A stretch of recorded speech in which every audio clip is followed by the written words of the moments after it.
ಪರಾಶರಸೂನುಃ ಸತ್ಯವತಿ ಹೃದಯನಂದನೋ ವ್ಯಾಸಃ ಯಸ್ಯ ಆಸ್ಯ ಕಮಲಗಲಿತಂ ವಾङ्ಮಯಮೃತಂ ಜಗತ್ಪಿಬತಿ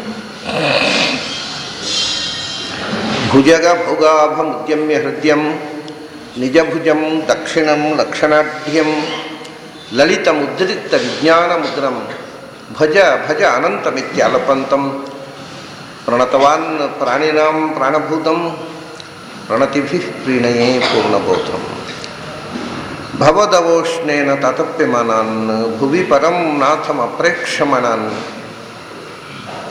ಭುವನಮಾನ್ಯೇನ ಚ ಅನ್ಯೇನ ದೋಷ್ಣಾ ಭವತು ಭೀರ್ಮಾ ಇತಿ ನ ಸಾಂತ್ರಯಂತಂ ಪ್ರಣತವಾನ್ ಪ್ರಾಣಿನಾಂ ಪ್ರಾಣಭೂತಂ ಪ್ರಣತಿಭಿಃ ಪ್ರೀಣಯೇ ಪೂರ್ಣಬೋಧಂ ನಾರಾಯಣಂ ಸುರಗುರುಂ ಜಗದೇಕನಾಥಂ ಭಕ್ತಪ್ರಿಯಂ ಸಕಲಲೋಕನಮಸ್ಕೃತಂಚ ತ್ರೈಗುಣ್ಯವರ್ಜಿತಮಜಂ ವಿಭುಮಾದ್ಯಮೀಶಂ ವಂದೇ ಭವಘ್ನಂ ಅಮರಾಸುರಸಿದ್ಧವಂದ್ಯಂ ನಾರಾಯಣಂ ನಮಸ್ಕೃತ್ಯ ನರಂಚೈವ ನರೋತ್ತಮಂ ದೇವೀಂ ಸರಸ್ವತೀಂ ವ್ಯಾಸಂ ತತೋ ಜಯಮುದೀರಯೇ. ನನ್ನ ಅಧ್ಯಾತ್ಮ ಬಂಧುಗಳೇ, ನಾವು ಕೃಷ್ಣನ ಅಧ್ಯಾತ್ಮೋಪದೇಶದ ಅತ್ಯದ್ಭುತವಾದ ಒಂದು ರಸಘಟ್ಟದಲ್ಲಿ ಈ ಬಾರಿ ಪೂರ್ತಿ ಕೃಷ್ಣನ ಅಧ್ಯಾತ್ಮೋಪದೇಶದ ಒಂದು ಭಾಗವನ್ನೇ ಅವನು ದಯಪಾಲಿಸಿದ್ದಾನೆ. ಅದರ ಮುಂದುವರಿಕೆ ನಾನು ಪ್ರಾಯ ನಿನ್ನೆ ಮೊನ್ನೆ ಕೊಟ್ಟ ವಿವರಣೆಯಿಂದ ಇವತ್ತು ಸ್ವಲ್ಪ ಹೆಚ್ಚು ವೇಗವಾಗಿ ಆ ಶ್ಲೋಕಗಳನ್ನು ಅರ್ಥ ಮಾಡಿಕೊಂಡು ಮುಂದೆ ಸಾಗಬಹುದು ಅಂತ.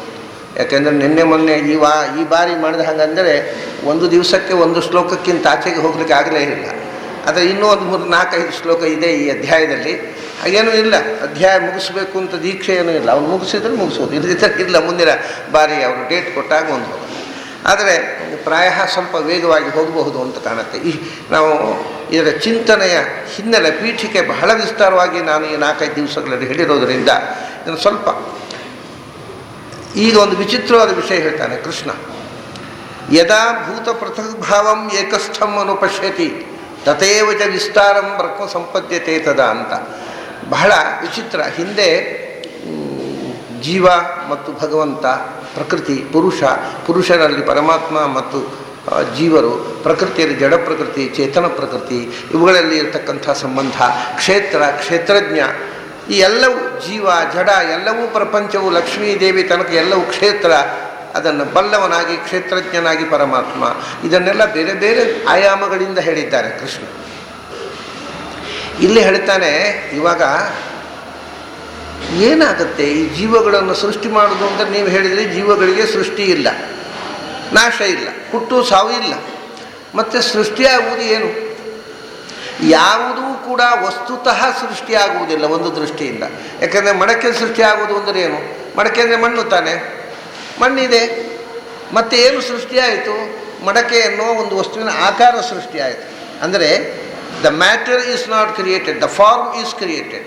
ಅಷ್ಟೇ, ಸೃಷ್ಟಿಯಾಗುವುದು ಬರೀ ಆಕಾರ ಹೊರತು ಮ್ಯಾಟರ್ ಅಲ್ಲ.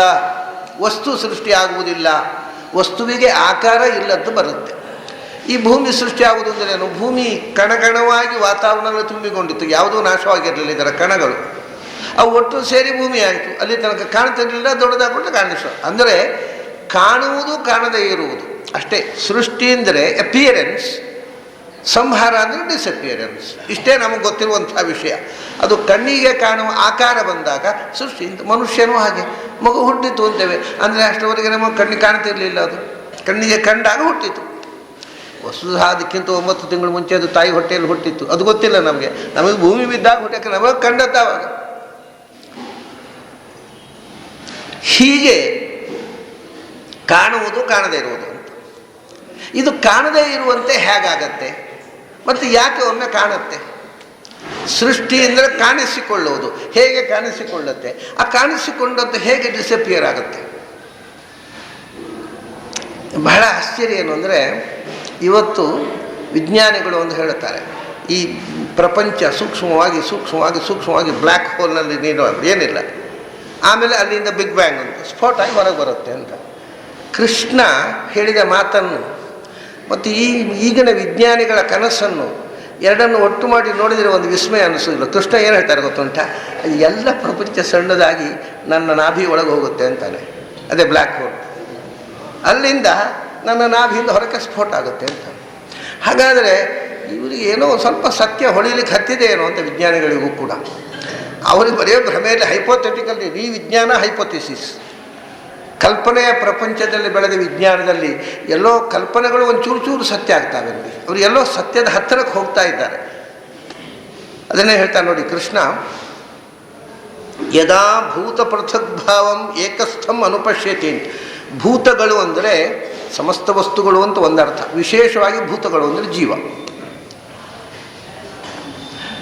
ಭೂತಗಳು ಯಾಕೆಂದರೆ ಕೃಷ್ಣನೇ ಈ ಮಾತು ನಮಗೆ ಗೊತ್ತಾಗತ್ತೆ. ಏಕೋ ವಿಷ್ಣು ಮಹದ್ಭೂತಂ ಪೃಥಕ್ ಭೂತಾನಿ ಅನೇಕಶಃ. ಅಂದರೆ ಮಹಾಭೂತ ಅಂತಂದರೆ ಭಗವಂತ, ಉಳಿದವರೆಲ್ಲ ಬರೇ ಭೂತಗಳು ಅಂತ ವಿಷ್ಣು ಸಹಸ್ರನಾಮದ ಫಲಶ್ರುತಿಯಲ್ಲಿ ಬರತಕ್ಕಂಥ ಮಾತು. ಹಾಗಾಗಿ ಈ ಭೂತಗಳು ಅಂದರೆ ಜೀವಜಾತಗಳು. ಮೊದಲು ಅವುಗಳ ಅನೇಕತ್ವವನ್ನು ಅರ್ಥ ಮಾಡಿಕೊಂಡ. ಭೂತ ಪೃಥಕ್ ಭಾವಂ, ಒಂದೊಂದು ಭೂತವು ಪೃಥಕ್ ಪೃಥಕ್. ಯಾವ ಎರಡು ಜೀವಗಳು ಒಂದಾಗುವುದಿಲ್ಲ, ಯಾವತ್ತೂ ಪ್ರಳಯದಲ್ಲೂ ಆಗುವುದಿಲ್ಲ, ಸೃಷ್ಟಿಯಲ್ಲೂ ಆಗುವುದಿಲ್ಲ, ಮೋಕ್ಷದಲ್ಲೂ ಆಗುವುದಿಲ್ಲ. ಅವುಗಳ ಪೃಥಕ್ ಭಾವಂ ಅಂದರೆ ಸಪರೇಟ್ ಎಕ್ಸಿಸ್ಟೆನ್ಸ್. ಅದು ಬೇರೆ ಬೇರೆ ಪೃಥಕ್ ಭಾವ ನೋಡಿ, ಬೇರೆಯಾಗಿ ಇರುವುದು. ಪ್ರತಿಯೊಂದು ಜೀವವು ಅದರದ್ದೇ ಆದ ಸ್ವಭಾವದ ಜೊತೆಗೆ ಅದು ಬೇರೆಯಾಗಿದೆ. ಯಾವತ್ತೂ ಕೂಡ ಎರಡು ಜೀವ ಒಂದಾಗುವುದಿಲ್ಲ. ಅಂದರೆ ಇದನ್ನು ನಾವು ಸರಳವಾಗಿ ಹೇಳುವುದಿದ್ರೆ ಇಷ್ಟು ಜೀವದ ಬಿಟ್ಟುಬಿಡಿ, ಎರಡು ಒಂದಾಗುವುದಿಲ್ಲ, ಒಂದು ಎರಡು ಆಗುವುದಿಲ್ಲ. ಇದು ಸಾರ್ವಕಾಲಿಕ ಸತ್ಯ. ಒಂದು ಎರಡು ಆಗುವುದಿಲ್ಲ. ಒಂದಿದ್ದದ್ದು ಒಂದೇ ಇತ್ತು, ಒಂದಿದ್ದದ್ದು ಎರಡು ಆಯಿತು, ಆಗುವುದು ಹೇಗೆ? ಒಂದೇ ಆದರೆ ಎರಡು ಆಗೋಲ್ಲ. ಅಲ್ಲಿ ಒಂದು ಮಾವಿನ ಹಣ್ಣು ಎರಡು ಹೋಳು ಮಾಡೋರು, ಅದು ಹೋಳು ಮೊದಲೇ ಇತ್ತು, ನೀವು ಅದು ಡಿವೈಡ್ ಮಾಡಿ ತೋರಿಸಿದ್ರೆ ಅಷ್ಟೇ. ಅದು ಡಿವಿಷನ್ಸ್ ಇದ್ದದ್ದನ್ನು ತೋರಿಸಿದ್ದಷ್ಟೇ, ಇಲ್ಲದೇ ಇದ್ದದ್ದನ್ನು ಮಾಡಲಿಕ್ಕೆ ಬರೋದಿಲ್ಲ. ಅದರಿಂದ ಒಂದು ಎರಡಲ್ಲ, ಎರಡು ಒಂದಲ್ಲ. ಅದರಿಂದ ನೀವು ಮೊದಲು ಭೂತಾನಾಂ ಪೃಥಕ್ ಭಾವಂ ಅನುಪಶ್ಯತಿ. ಮೊದಲು ಜೀವಗಳು ಒಂದರಂತೆ ಒಂದಿಲ್ಲ, ಅನಂತ ಜೀವಗಳು ಅನಂತ ಬಗೆ. ಯಾವ ಒಂದು ಜೀವವು ಇನ್ನೊಂದು ಜೀವದಷ್ಟೇ 100ಕ್ಕೆ 100ರಷ್ಟು ಸಮಾನವಾದದ್ದಿಲ್ಲ. ಸ್ವಲ್ಪ ಎಷ್ಟು ಗಣಸ್ಯ ಕಂಠಸ್ಯ ಆದರೂ ಕೂಡ ಸ್ವಲ್ಪ ಆದರೂ ಆಕಾರದಲ್ಲೆಲ್ಲ, ಚಿಂತನೆಯಲ್ಲಿ, ಅಭಿಪ್ರಾಯದಲ್ಲಿ, ಸ್ವರೂಪದ ಭಾವದಲ್ಲಿ ವ್ಯತ್ಯಾಸ ಇದೆ. ಕಿಂಚಿತ್ತಾದರೂ ವ್ಯತ್ಯಾಸ ಇದೆ. 100ಕ್ಕೆ 100ರಷ್ಟು ಸದೃಶವಾದ ವಸ್ತು ಜಗತ್ತಿನಲ್ಲಿಲ್ಲ. ಅದನ್ನು ನಾವು ಅದು ಸದೃಶ ಅಂತೇವಲ್ಲ, ಅವರಿಬ್ಬರು ಸದೃಶರು ಅಂತ. ಸದೃಶರು ಅಂದರೆ ಅದು 50%ಗಿಂತ ಹೆಚ್ಚು ಸಾದೃಶ್ಯ ಇದ್ದರೆ ಸದೃಶ ಅಂತ ಹೇಳೋದಷ್ಟೇ. 100ಕ್ಕೆ 100ರಷ್ಟು ಸದೃಶವಾದ ಎರಡು ವಸ್ತುಗಳು ಇಲ್ಲ. ಈಗ ಎರಡು ಕಕ್ಷೆಯಲ್ಲಿ ಸಮಾನ ಸ್ಕಂಧರು ಅಂತೇವೆ, ಇಂದ್ರ ಸ್ಕಂದ, ಗರುಡ ಶೇಷ ರುದ್ರರು. ವ್ಯತ್ಯಾಸ ಇದೆ. 100ಕ್ಕೆ 100ರಷ್ಟು ಸಮಾನ, ಆದರೆ ವ್ಯತ್ಯಾಸ ಬಹಳ ಕಡಿಮೆ, ಸಾದೃಶ್ಯ ತುಂಬ ಹೆಚ್ಚು. ಆದ್ದರಿಂದ ಒಂದೇ ಕಕ್ಷೆಯಲ್ಲಿ ಸೇರಿಸ್ತಾರೆ. ಎಲ್ಲೋ ಅಲ್ಪ ಸ್ವಲ್ಪ ವ್ಯತ್ಯಾಸ ಇರ್ತದೆ. ಈಗ 60 ಮಾರ್ಕು ಒಬ್ಬನಿಗೆ 60 ಕಾಲು, ಒಬ್ಬನಿಗೆ 60.5. ಇದನ್ನು ನಾವು ಬೇರೆ ಕೆಟಗರಿ ಸೇರಿಸ್ತೇವೆ. ಹಾಗೆ ಎಲ್ಲೋ ಹೌದೋಲ್ವೋ ಅಂತ ಸ್ವಲ್ಪ 100ಕ್ಕೆ 100ರಷ್ಟು ಏಕರೂಪವಾದ ಎರಡು ಜೀವಗಳು ಪ್ರಪಂಚದಲ್ಲಿ ಇಲ್ಲ ಅಂತ. ಇಷ್ಟಾದ ಮೇಲೆ ಅದನ್ನು ಹೇಳ್ತಾರೆ, ಯದಾ ಭೂತ ಪೃಥಕ್ ಭಾವಂ. ಈ ಜೀವಗಳು ಅನಂತ ಜೀವಗಳು ಸೃಷ್ಟಿಯಲ್ಲಿದ್ದಾವೆ.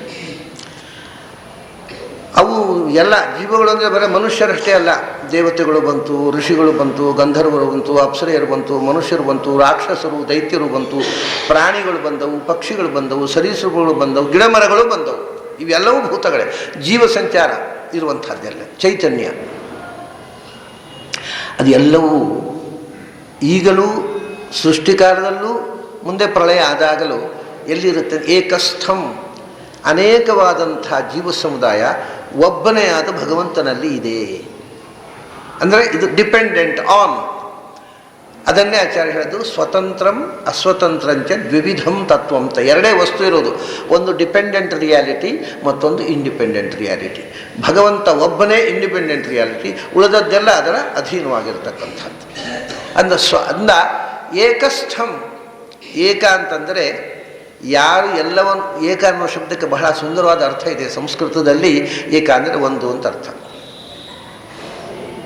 ಏಕ ಅನ್ನೋದಕ್ಕೆ ಒನ್ ಅಂತ ಒಂದು ಅರ್ಥ, ಏಕ ಅನ್ನೋದಕ್ಕೆ ಓನ್ಲಿ ಅನ್ನೋದು ಇನ್ನೊಂದು ಅರ್ಥ, ಏಕ ಅಂದರೆ ಮೋಸ್ಟ್ ಇಂಪಾರ್ಟೆಂಟ್ ಅಂತ ಇನ್ನೊಂದು ಅರ್ಥ. ಆಮೇಲೆ ಏಕ ಅಂದರೆ ಕ್ರಿಯೇಟರ್ ಆಫ್ ಎವ್ರಿಥಿಂಗ್ ಅಂತ, ಸರ್ವಸೃಷ್ಟರು ಅನ್ನೋದು ಅರ್ಥ. ಏಕ ಅಂದರೆ ಏಷ ಏವ ಕರೋತಿ, ಅದರ ಅಬ್ರಿವಿಯೇಷನ್. ಏಷ ಏವ, ಇವನೇ ಇವನೊಬ್ಬನೇ, ಕರೋತಿ ಎಲ್ಲವನ್ನೂ ಮಾಡುತ್ತಾನೆ. ಆದ್ದರಿಂದ ಎ ಪ್ಲಸ್ ಕಹ ಏಕಃ. ಏಷ ಏವ ಅನ್ನೋದರ ಮೊದಲನೇ ಅಕ್ಷರ, ಕರೋತಿ ಅನ್ನೋದರ ಮೊದಲನೇ ಅಕ್ಷರ. ಅದು ಇದೆಲ್ಲ ತಮಾಷೆ ಏನು ಅಂದರೆ, ಈ ಇಂಗ್ಲೀಷರು ಅಬ್ರಿವಿಯೇಷನ್ ಮಾಡ್ತಾರೆ ಅಂತ ನಾವು ತಿಳ್ಕೊಂಬಿಟ್ಟಿದ್ದೀವಿ, ಇಂಗ್ಲೀಷ್ನಲ್ಲಿ ಅಬ್ರಿವಿಯೇಷನ್ ಅಂತ. ಈ ಅಬ್ರಿವಿಯೇಷನ್ ಅನ್ನೋದು ಇರೋದೇ ಸಂಸ್ಕೃತದಲ್ಲಿ ಮೊದಲು. ಬೇರೆ ಯಾವ ಭಾಷೆಯವರು ಅದನ್ನು ಅನುಸರಿಸಿದ್ರು ಅದು ಕೃತಿಚೌರ್ಯ ಹೊರತು ಸ್ವಂತದ್ದಲ್ಲ. ಸಂಸ್ಕೃತ, ಇಡೀ ಸಂಸ್ಕೃತ ಭಾಷೆಯೇ ಅಬ್ರಿವಿಯೇಷನ್ನಿಂದ ನಿರ್ಮಾಣವಾಗಿದೆ. ಹಾಗಾಗಿ ಇದು ಎಲ್ಲಿ ಹೋಗುತ್ತೆ ಅಂದರೆ, ಇದು ಯಾರಿಂದ ಬೇರೆ ಬೇರೆ ಆಗಿದೆಯೋ ಅವನಲ್ಲಿ ಹೋಗಿ ಸೇರುತ್ತೆ. ಏಕಂ, ಏಕ ಅಂದರೆ ಯಾರು ಎಲ್ಲವನ್ನು ಮಾಡಿದನೋ ಅವನು ಮಾಡುವಾಗ ಅನೇಕ ವಿಧವಾಗಿ ಮಾಡಿದ. ಯಾಕಂದ್ರೆ ನಾವು ಮೊನ್ನೆ ಎಲ್ಲ ನೋಡಿದ್ದೇವೆ, ಭಗವಂತ ಯಾವತ್ತೂ ಒಂದೇ ಥರವಾದ ಎರಡು ವಸ್ತುವನ್ನು ಎಂದೂ ಸೃಷ್ಟಿ ಮಾಡೋದಿಲ್ಲ. ಒಂದು ವಸ್ತುವಿನಂತೆ ಅವನ ಸೃಷ್ಟಿಯಲ್ಲಿ ಕಾಪಿ ಇಲ್ಲ, ಒಂದು ಕಾಪಿ ಮಾಡಿ ಸೃಷ್ಟಿ ಮಾಡೋಲ್ಲ. ಆದ್ದರಿಂದ ಭೂತ ಪೃಥಕ್ ಭಾವಂ, ಅವನು ಸೃಷ್ಟಿ ಮಾಡಿದ ಪದಾರ್ಥಗಳ ವೈವಿಧ್ಯ ಅನ್ನೋದು, ಆ ಅನೇಕತೆ ಏಕದಲ್ಲಿ ಅಡಗಿದೆ. ಒಬ್ಬನೇ ಆದ, ಯಾಕೆ ಅಂದರೆ ಅವನೇ ಎಲ್ಲ ಮಾಡಿದವನು. ಯಾವನು ಎಲ್ಲವನ್ನು ಮಾಡಿದ್ನೋ ಅವನಲ್ಲಿ ಹೋಗಿ ಸೇರುತ್ತೆ ಅದು. ಏಕಸ್ಥಂ, ಇದನ್ನು ಹೀಗೆ ನೋಡಬೇಕು ಅಂತ. ಈ ನೋಡುವುದರಲ್ಲಿ ನಾನಾ ಬಗೆಯಿದೆ ನೋಡಿ. ಯಾಕೆಂದರೆ ಒಂದು ಮಾತು ಕೇಳಿ 10 ಜನ 10 ಥರ ಅರ್ಥ ಮಾಡಿಕೊಳ್ತಾರೆ. ಅದು ನಮಗೆ ಗೊತ್ತಿದೆ. ನಾವೇ ಎಷ್ಟೋ ಸರ್ತಿ ಏನೋ ಮಾತಾಡಿ ಅದೇನೋ ಅಪಾರ್ಥವಾಗಿ ಊರೆಲ್ಲ ಪ್ರಚಾರ ಆದಮೇಲೆ ಹಾಗಲ್ಲ ನಾನು ಹೇಳಿದ್ದು ಅಂತ ನಾವು ಹೇಳುವ ಪ್ರಸಂಗ ಬರುತ್ತೆ. ಒಬ್ಬೊಬ್ಬರಿಗೆ ಒಂದೊಂದು ಥರ. ಅಂದರೆ ಅದು ಇಷ್ಟ ಇದ್ದವರಿಗೆ ಒಳ್ಳೆಯ ಅರ್ಥ ಆಗುತ್ತೆ, ಏನೋ ಒಂದು ಸ್ವಲ್ಪ ಗಾಳಿ ಹಿಡಿಬೇಕು ಅಂತ ಬಂದು ಕೂತವರಿಗೆ ಅಪಾರ್ಥವೇ ಆಗ್ತಾ ಇರುತ್ತೆ. ಏನು ಹೇಳಿದ್ರು ಅದನ್ನು ಹೇಗೆ ಜನರಿಗೆ ಗಾಳಿ ಹಿಡಿಯುವ ಹಾಗೆ ಇಂಟರ್ಪ್ರೆಟ್ ಮಾಡಿ ಏನೋ ಒಂದು ಮಾಡ್ತಾರೆ. ಹಾಗಾಗಿ ಏಕಸ್ಥಂ ಅನುಪಶ್ಯತಿ ಅಂತ ಹೇಳಿದ್ದಾನೆ. ಎಲ್ಲವೂ ಒಂದರಲ್ಲಿ ಇದೆ ಅಂದರೆ ಏನರ್ಥ? ಒಂದರಲ್ಲಿ ಇದೆ ಅಂತ ಹೇಳಿದ್ದವನು ಕೆಲವರಿಗೆ ಎಲ್ಲವೂ ಒಂದೇ ಆಗತ್ತೆ ಅಂತ ಅರ್ಥ ಆಗಿಬಿಡುತ್ತೆ. ಹೇಗಾಗುತ್ತೋ ಗೊತ್ತಿಲ್ಲ, ಅದು ಅವರವರ ಟೇಸ್ಟ್ ಅಲ್ವ. ಹೇಗಾಯಿತು, ಯಾವ ಡಿಕ್ಷನರಿ ಪ್ರಕಾರ ಆಯಿತು ಕೇಳೋ ಹಾಗಿಲ್ಲ. ಅವರವರಿಗೆ ಒಬ್ಬೊಬ್ಬರಿಗೆ ಒಂದೊಂದು ಥರ ಅರ್ಥ ಆಗಿಬಿಡುತ್ತೆ. ಎಲ್ಲವೂ ಒಂದಲ್ಲೇ ಇದೆ ಅಂತ ಅದಕ್ಕೆ ಬೇರೆ ದೃಷ್ಟಾಂತ ಕೊಡ್ತಾರೆ ಅವರು. ನೋಡಿ, ಈಗ ಸಕ್ಕರೆ ಇದೆ, ಹೆಸರುಬೇಳೆ ಇದೆ, ಹಾಲಿದೆ, ಎಲ್ಲ ಬೇರೆ ಬೇರೆ ಇದೆ, ಹೌದಾ? ಅದನ್ನು ಪಾತ್ರೆಯಲ್ಲಿ ಹಾಕಿ, ನೀರು ಹಾಕಿ, ಹಾಲು ಹಾಕಿ, ಹೆಸರುಬೇಳೆ ಹಾಕಿ, ಸಕ್ಕರೆ ಹಾಕಿಬಿಟ್ರೆ ಒಂದೇ ಪಾಯಸ ಆಗಲಿಲ್ವೋ ಹಾಗೆ. ಹೌದಲ್ಲ, ನಮಗೆ ಪಾಯಸ ಅಂದರೆ ಭಾರಿ ಇಷ್ಟ, ಖುಷಿ ಆಗೋದು. ಆ ಎಕ್ಸಾಂಪಲ್ಗಳು ಒಳ್ಳೆ ಕರೆಕ್ಟು, ಒಂದೇ ಆಗಿ ಬೇರೆ ಬೇರೆ ಇತ್ತು, ಒಂದೇ ಆಗಿ ಹೋಯಿತು. ಹಾಗೆ ಪೃಥಕ್ ಭಾವಂ ಏಕಸ್ಥಂ. ಮೊದಲು ಸಕ್ಕರೆ ಡಬ್ಬಿಯಲ್ಲಿ ಇತ್ತು, ಬೇಳೆ ಡಬ್ಬಿಯಲ್ಲಿ ಬೇರೆ ಬೇರೆ ಇತ್ತು, ಪಾಯಸದಲ್ಲಿ ಒಂದೇ ಆಯಿತು. ಇದು ಇಷ್ಟು ಕೇಳಿದ ಕೂಡಲೇ ಖುಷಿಯಾಗ್ಬಿಡುತ್ತೆ ನಮಗೆ. ಬೇರೆ ತಲೆ ಖರ್ಚು ಮಾಡೋದೇ ಇಲ್ಲ ನಾವು. ಅಲ್ಲಿ ಆದದ್ದೇನು? ಒಂದಾದದ್ದಲ್ಲ. ಒಂದಾಗುವುದು ಅಂದರೆ ಹೌದು, ಒಂದಾದದ್ದು ಹೌದು, ಆದರೆ ಒಂದಾಗುವುದು ಅನ್ನೋದಕ್ಕೆ ಅನೇಕ ಅರ್ಥಗಳಿವೆ ಅಲ್ಲ. ಈಗ ಮೈದಾನದಲ್ಲಿ ಮೇಲಕ್ಕೆ ಹೋಗಿದ್ದವು ದನಗಳೆಲ್ಲ, ಅವು ಹಟ್ಟಿಯಲ್ಲೂ ಒಂದಾದವು. ಏನರ್ಥ? ಪಾಪ ಬೇಲಿಗೆ ಹೋಗಿದ್ದಾಗ ಒಂದು 50 ದನ ಇದ್ದು, ಇಲ್ಲಿ ಬಂದೆಲ್ಲ ಒಂದೇ ಆಗ್ಬಿಟ್ಟವ. ಹಟ್ಟಿಯಲ್ಲಿ ಒಂದಾಗೋದು ಅಂದರೆ ಒಂದು ಕಡೆ ಬೆರೆಯುವುದು. ಏಕೀಭಾವ, ಗೋಷ್ಠೇ ಗಾವಃ ಏಕೀಭೂತಾ. ಹಟ್ಟಿಯಲ್ಲಿ ಎಲ್ಲ ಗೋಗಳು ಒಂದಾಗಿಬಿಟ್ಟು. ಇವಾಗ ಯುದ್ಧರಂಗದಲ್ಲಿ ಸೈನಿಕರೆಲ್ಲ ಒಂದಾದರು, ಅರೆ ಮತ್ತು ಯುದ್ಧ ಮಾಡೋದಾಗೆ ಒಬ್ಬರೇ ಸೈನಿಕ ಆದರೆ. ಅಂದರೆ ನಮಗೆ ಭಾಷೆಯನ್ನು ಅರ್ಥ ಮಾಡಿಕೊಳ್ಳಿ ಗೊತ್ತಿಲ್ಲದೆ ಇದ್ದರೆ ಹೀಗೆ ಎಲ್ಲವೂ ಅಪಾರ್ಥವೇ ಆಗೋದು. ಒಂದಾಗೋದು ಅಂತ ಹೇಳಿದ ಕೂಡಲೇ ಒಂದೇ ಆಗೋದಲ್ಲ. ನಾನು ಒಂದು ಅನ್ನೋದಕ್ಕೆ ತುಂಬ ಅರ್ಥಗಳಿದೆ. ಒಗ್ಗಟ್ಟು, ಅವರು ಏಕೀಭೂತರಪ್ಪ, ಅವರ ಅಣ್ಣ ತಮ್ಮಂದಿರು ಒಂದೇ, ಅವ್ರನ್ನ ಮಾತಾಡಲಿ ಹಾಗೆ ಅಂದರೆ ಒಗ್ಗಟ್ಟು ಅಂತ ಅರ್ಥ ಅಲ್ಲ ಒಂದಾಗೋದು ಅಂದರೆ. ಹೀಗೆ ವಯಂ ಪಂಚೋತ್ತರಂ ಶತಂ. ನಮಗೂ ಜಗಳ ಬಂದಾಗ ದುರ್ಯೋಧನಾದಿಗಳು 100 ಜನ, ನಾವು 5 ಜನ. ಇನ್ನೊಬ್ಬರು ನಮ್ಮ ಹತ್ರ ಬಂದಾಗ ನಾವು 105 ಜನ ಒಂದೇ ಅಂತಾನೆ. ಅಂದರೆ ಏನರ್ಥ? ಇದೆಲ್ಲ ಭಾಷೆ ಸಹಜವಾಗಿ ಆಗುವ ಅರ್ಥ ಕೂಡ ನಮಗೆ ಒಮ್ಮೊಮ್ಮೆ ನಮ್ಮ ಭ್ರಮೆ, ನಮ್ಮ ಕಲ್ಪನೆಗಳಿಂದಾಗಿ ಭಾಷೆ ನಮಗೆ ತಪ್ಪು ಅರ್ಥವನ್ನು ಕೊಡುತ್ತೆ. ಯಾವುದೇ ಭಾಷೆಗೆ ಒಂದು ಖಚಿತವಾದ ಅರ್ಥ ಇಲ್ಲ. ನಮ್ಮ ಅನುಭವಕ್ಕೆ ತಕ್ಕಂತೆ, ನಮ್ಮ ಅನುಭೂತಿಗೆ ತಕ್ಕಂತೆ ನಾವು ಅರ್ಥ ಮಾಡಿಕೊಂಡು ಹೋಗ್ತೇವೆ.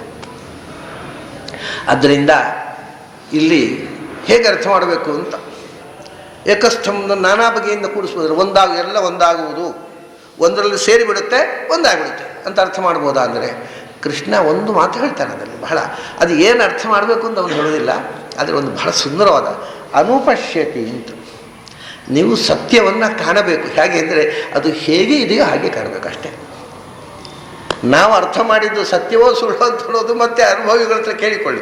ಆದರೆ ಹಾಗೂ ಅರ್ಥ ಮಾಡಲಿಕ್ಕೆ ಹೀಗೆ ಅರ್ಥ ಮಾಡಿ, ಆದರೆ ವಸ್ತು ಎರಡು ಥರ ಇರೋದಿಲ್ಲ. ನಿಮ್ಮ ಅರ್ಥ ಎರಡು ಥರ ಇರಬಹುದು, ವಸ್ತು ಒಂದೇ ಥರ ಇರೋದು. ಹಾಗೂ ಇರ್ಬೋದು ಹೀಗೂ ಇರ್ಬೋದು ಅಂತ ಹೇಳಲಿಕ್ಕೆ ಆಗೋದಿಲ್ಲ. ವಸ್ತುನೇ ವಿಕಲ್ಪ ಸಂಭವಾತ್ ಅಂತ, ವಸ್ತುವಿನಲ್ಲಿ ಒಂದೇ ರೀತಿ ಇರೋದು. ನಮ್ಮ ಇಂಟರ್ಪ್ರಿಟೇಷನ್ 10 ಥರ ಇರ್ಬೋದು. ಆದರೆ ಅದು ಹೇಗಿರಬೇಕು ಅಂದರೆ ಯಥಾ ವಸ್ತು ತದನುಗುಣಂ ಪಶ್ಯತಿ. ವಸ್ತು ಹೇಗಿದೆಯೋ ಹಾಗೆ ನೋಡು ಅಷ್ಟೇ ಹೇಳಿದ. ಹೇಗಿದೆಯೋ ಹೇಗಿದೆ ಅನ್ನೋದು ಅವನು ಹೇಳಲಿಕ್ಕೆ ಹೋಗಿಲ್ಲ.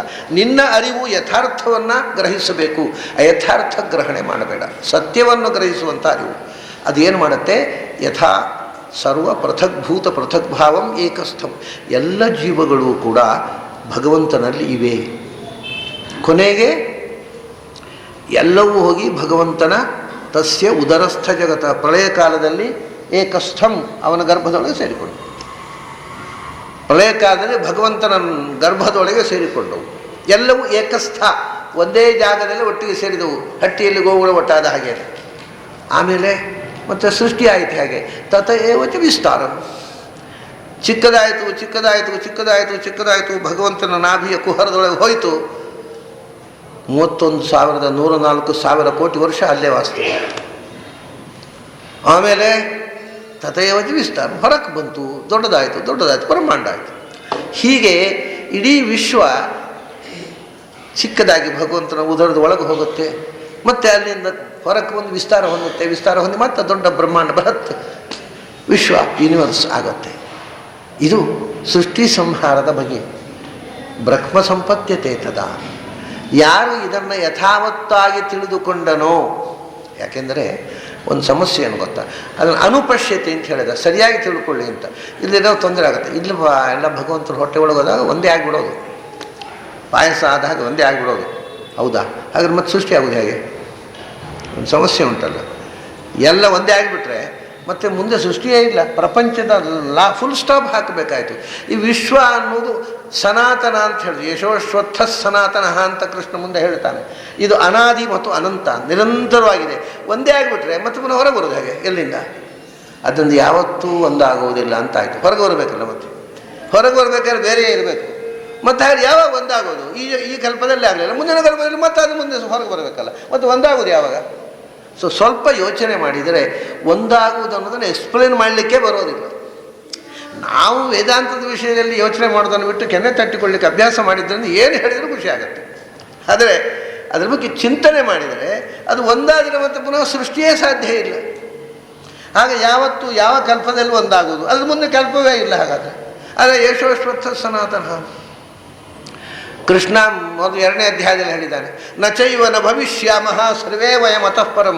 ಈಗ ನೀನು ನಾನು ಇದ್ದೇವೆ, ಹಿಂದೆ ನೀನು ನಾನು ಇದ್ದೆವು, ಇನ್ನು ಮುಂದೆಯೂ ಎಂದೆಂದೂ ನೀನು ಇರ್ತೀಯ, ನಾನು ಇರ್ತೇನೆ. ಹಾಗಾದ್ರೆ ಯಾವಾಗ ಒಂದಾಗೋದು? ಆದರೆ ಈ ಮಾತುಗಳೆಲ್ಲ ಅರ್ಥಶೂನ್ಯ ಆಗಿಬಿಡ್ತವೆ. ಅದಕ್ಕೆ ಕೃಷ್ಣ ಹೇಳಿದ, ನೀನು ಅನುಗುಣಂ ಪಶ್ಯತಿ. ನೀನು ಸತ್ಯಕ್ಕೆ ಅನುಗುಣವಾಗಿ, ವಸ್ತುಸ್ಥಿತಿಗೆ ಅನುಗುಣವಾಗಿ ಗ್ರಹಣ ಮಾಡಬೇಕು, ಒಟ್ಟಿಗೆ ಅರ್ಥ ಮಾಡುವುದಲ್ಲ. ಆಮೇಲೆ ಅದು ಸತ್ಯಕ್ಕೆ ಅನುಗುಣ ಅಂತ ಅನ್ನೋದು ಗೊತ್ತಾಗೋದು ಯಾವಾಗ? ಎಲ್ಲ ಶಾಸ್ತ್ರಗಳಿಗೆ ಅನುಗುಣವಾಗಿ ಅರ್ಥ ಮಾಡಿ, ಅನುಪಶ್ಯತಿ, ವೇದಾದಿಗಳಿಗೆ ಅನುಗುಣವಾಗಿ ಅರ್ಥ ಮಾಡಬೇಕು. ವೇದದಲ್ಲಿ ಎಲ್ಲಿಯೂ ಕೂಡ ಇದೆಲ್ಲವೂ ಒಂದೇ ಆಗಿಬಿಡುತ್ತೆ ಅಂತನೋ ಮಾತಾಗಲಿ, ಇದೆಲ್ಲವೂ ಸುಳ್ಳು ಅನ್ನೋ ಮಾತಾಗಲಿ ನಿಮಗೆ ವೇದದಲ್ಲಿ ಎಲ್ಲಿಯೂ ಸಿಗೋದೇ ಇಲ್ಲ. ಇಡೀ 4 ವೇದಗಳನ್ನು ನೀವು ಹೊಡೆದರೂ ಕೂಡ ಅದರಲ್ಲಿ ನಮ್ಮ ಕಣ್ಮುಂದೆ ಇರತಕ್ಕಂಥ ವಿಶ್ವ ಇಲ್ಲ. ಇದು ದೃಷ್ಟಿ ಸೃಷ್ಟಿ ಅಂದರೆ ನೀವು ನೋಡ್ತೀರಿ, ಕಾಣ್ತದೆ ಅಷ್ಟೇ, ಇಲ್ಲದಿದ್ದರೆ ಇಲ್ಲ. ಅಂದರೆ ನಾನು ಕಣ್ಣು ಮುಚ್ಚಿಕೊಂಡು ಕೂಡ ನಾಶವಾಗಿಬಿಡುತ್ತಾ ಇದು? ಅಂದರೆ ಅಲ್ಲಲ್ಲ, ನೀವು ಕಣ್ಣು ಮುಚ್ಚಿಕೊಂಡಾಗ ನಿಮಗೆ ನಿಮ್ಮ ಬಾಲಿಗೆ ನಾಶ ಆಯಿತು, ಇನ್ನೊಬ್ಬರು ಕಣ್ಣು ತೆರ್ಕೊಂಡಿದ್ದಾರಲ್ಲ ಅವ್ರಿಗೆ ಕಾಣುತ್ತೆ. ಒಳ್ಳೆ ಕಷ್ಟ ಆಯ್ತಲ್ಲ. ಒಂದು ವಿಷಯ ಏನು ಗೊತ್ತುಂಟ, ಭ್ರಮೆಯಲ್ಲಿ ನೀವು ಗಮನಿಸಿ, ಒಂದೇ ರೀತಿಯ ಭ್ರಮೆ ಲಕ್ಷಾಂತರ ಜನರಿಗೆ ಯಾವತ್ತೂ ಆಗೋದಿಲ್ಲ. ಭ್ರಮೆ ಅನ್ನೋದು ಅವರವರ ಕಣ್ಣಿನ ಅವರವರ ಚಿಂತನೆ. ಒಂದು ದೂರದಲ್ಲಿದ್ದ ವಸ್ತು ನನಗೆ ಕಾಣುವ ರೀತಿ ಬೇರೆ, ನಿಮಗೆ ಕಾಣುವ ರೀತಿ ಬೇರೆ. ಈ ಭ್ರಮೆ ಹಾಗಲ್ಲ. ಲಕ್ಷ ಜನ ನೋಡ್ತಾರೆ, ಲಕ್ಷ ಒಂದೇ ಥರ ಕಾಣೋದು ಎಲ್ಲರೂ, ಆ ವ್ಯಕ್ತಿಗಳು, ಆ ಘಟನೆಗಳು. ಹಾಗಾದರೆ ಲಕ್ಷಾಂತರ ಜನರಿಗೆ ಒಂದೇ ರೀತಿ ಕಾಣತಕ್ಕ ಭ್ರಮೆ ಜಗತ್ತಲ್ಲಿ ಯಾವುದಾದ್ರೂ ಉಂಟಾ? ಎಲ್ಲೂ ಇಲ್ಲ. ಮತ್ತು ಇದು ಹೇಗೆ ಬಂತು? ಕಾಣ್ತಾ ರಾತ್ರಿ ಎಲ್ಲ ಮಲಗಿದ್ದಾಗ ನಮ್ಮ ಗೋಡೆಯಲ್ಲಿ ಗಡಿಯಾರ ಮಾಯಕ್ಕಾಗ್ಬಿಡುತ್ತಾ? ಅದು ಕಂಡಾಗ ಇರುವುದು ಅಂದರೆ ಎಲ್ಲರೂ ನಿದ್ದೆ ಮಾಡಿರ್ತಾರಲ್ಲ ಕಣ್ಮುಚ್ಚಿ. ಅದರಿಂದ ಕೃಷ್ಣ ಇದಕ್ಕೋಸ್ಕರ ಹೇಳಿದ್ದು ಕರ್ಮಣ್ಯ ಕರ್ಮಯ ಪಶ್ಯೇತ್ ಅಕರ್ಮಣಿ ಚ ಕರ್ಮಯ. ನೀವು ಏನೂ ಮಾಡದೇ ಇದ್ದಾಗಲೂ ಅದು ಇದೆ. ಯಾಕೆಂದರೆ ಒಬ್ಬ ಕರ್ತ ಬೇರೆ ಇದ್ದಾನೆ, ನೀವು ಮಾಡಿದ್ದಲ್ಲ. ಏನೂ ಇಲ್ಲ ಅನ್ನುವಾಗಲೂ ಎಲ್ಲವೂ ಇದೆ, ಎಲ್ಲ ಇದೆ ಅನ್ನುವಾಗ ಏನೂ ಇಲ್ಲ ಅಂತ. ಇದೆಲ್ಲ ಎಷ್ಟು ಮಾತುಗಳನ್ನು ಕೃಷ್ಣ ನಮಗೆ ಎಚ್ಚರಕ್ಕೆ ಕೊಟ್ಟಿದ್ದಾನೆ ಅಂದರೆ, ಗೀತೆಯ ಒಂದು ಶ್ಲೋಕ ನಮಗೆ ಅರ್ಥವಾದರೆ ಇಡೀ ಫಿಲಾಸಫಿ ಗೊತ್ತಾಗ್ಬಿಡುತ್ತೆ. ಹಾಗಾಗಿ ಅವನ ಹೊಟ್ಟೆ ಒಳಗೆ ಸೇರಿತು ಸೃಷ್ಟಿ ಅಂತಂದರೆ ತಥೇವ ಚ ವಿಸ್ತಾರ. ಇಷ್ಟಕ್ಕೆ ಇಷ್ಟು ತಿಳ್ಕೊಂಡ್ರೆ ಏನು ಫಲ ಹೇಳ್ತಾನೆ ಗೊತ್ತಾ ಕೃಷ್ಣ? ಬ್ರಹ್ಮ ಸಂಪದ್ಯತೆ ತದಾತ್. ನೀವು ಇಷ್ಟು ತಿಳ್ಕೊಂಡ್ರೆ ಭಗವಂತ ಬ್ರಹ್ಮ ಸಂಪದ್ಯತೆ, ಭಗವಂತನನ್ನು ಹೋಗಿ ಸೇರುತ್ತಾನೆ. ಅವನು ಫಲ ಹೇಳುವುದು ಕೂಡ ಹಾಗೆ. ಬ್ರಹ್ಮ ಸಂಪತ್ತಿ ಅಂದರೆ ಬದಲ್ಗತವು ಅಂತ, ಭಗವಂತನನ್ನು ಹೋಗಿ ಸೇರುತ್ತಾನೆ. ಯಾರು ಇದನ್ನು ತಿಳ್ಕೊಂಡ್ನೋ ಅವನು ಕೂಡ ಒಂದು ದಿವಸ ಭಗವಂತನ ಹೋಗಿ ಸೇರ್ತಾನೆ. ಪ್ರಳಯ ಕಾಲದಲ್ಲಿ ಗೊತ್ತಿದ್ದು ಸೇರ್ತಾನೆ, ಗೊತ್ತಿಲ್ಲದೆಯೂ ಸೇರ್ತಾನೆ. ಇದು ಜ್ಞಾನಪೂರ್ವಕವಾಗಿ ಭಗವಂತನನ್ನು ಮರಳಿಬಾರದಂತೆ ಸೇರ್ತಾನೆ. ಇದಾಯಿತು. ಆಮೇಲೆ ಭಗವಂತನ ಅನುಸಂಧಾನದಲ್ಲಿ ಇನ್ನೊಂದೇನು ಅಂದರೆ, ಎಲ್ಲ ಜಗತ್ತಿನಲ್ಲಿ ನಮಗೆ ಗೊತ್ತಿರುವಂಥದ್ದು ಎಲ್ಲ ಅದರಲ್ಲಿ ಒಂದು ಏರುಪೇರುಗಳಿವೆ.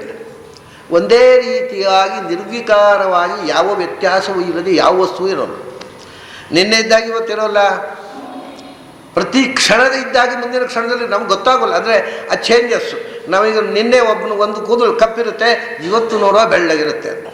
ಆದರೆ ಅದು ಇವತ್ತು ತಕ್ಷಣ ಬೆಳ್ಳಗಾದ್ದಲ್ಲ, ನಿನ್ನೆ ಬೆಳಗ್ಗಿನಿಂದ ಇವತ್ತು ಬೆಳಗಿಂದ 24 ಗಂಟೆಯಲ್ಲಿ ಚೂರು ಚೂರು ಚೂರು ಚೂರು ಚೂರು ಚೂರು ಚೂರು ಬೆಳಗಾಗುತ್ತೆ. ಮತ್ತು ಪ್ರತಿ ಕ್ಷಣದಲ್ಲಿ ಆದ ಡಿಫರೆನ್ಸು ನಮಗೆ ಫಾಸ್ಟ್ ಆದ್ದರಿಂದ ಗೊತ್ತಾಗೋಲ್ಲ.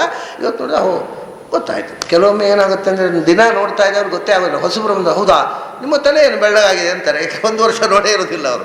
ಹಾಗೆ ಯಾವಾಗಲೂ ಹಾಗೆ ದಿನ ನೋಡ್ತಾ ಇದ್ದರೆ ಬದಲಾವಣೆ ಗೊತ್ತಾಗೋಲ್ಲ. ಆದರೆ ಅಪರೂಪದಲ್ಲಿ ನೋಡಿದವರಿಗೆ ಗೊತ್ತಾಗುತ್ತೆ. ಅದೇ ಥರ ಪ್ರತಿ ಕ್ಷಣವೂ ಬದಲಾಗ್ತಾ ಇದೆ ಈ ಪ್ರಪಂಚ. ನಿರ್ವಿಕಾರವಾದ ಯಾವ ವಸ್ತುವನ್ನೂ ನಾವು ಕಂಡಿಲ್ಲ. ಅದು ಯಾರಿನಲ್ಲಿ ನಾವು ನೋಡುವ ವಸ್ತುಗಳಲ್ಲೆಲ್ಲ ಇಂಥ ಬದಲಾವಣೆಗಳು, ಏಕರೂಪವಾದ ವಸ್ತುವನ್ನು ನಾವು ಎಂದೂ ನೋಡಿಲ್ಲ. ಭಗವಂತ ಒಬ್ಬನೇ ಬದಲಾವಣೆಯಾಗದ ನಿರ್ವಿಕಾರವಾದ ವಸ್ತು ಅನ್ನೋದು ಮುಂದೆ ಹೇಳ್ತಕ್ಕಂಥ ವಿಷಯ. ಅನಾದಿತ್ವಾತ್ ನಿರ್ಗುಣತ್ವಾತ್ ಪರಮಾತ್ಮಾಯಂ ಅವ್ಯಯ ಅಂತಾನೆ ಕೃಷ್ಣ.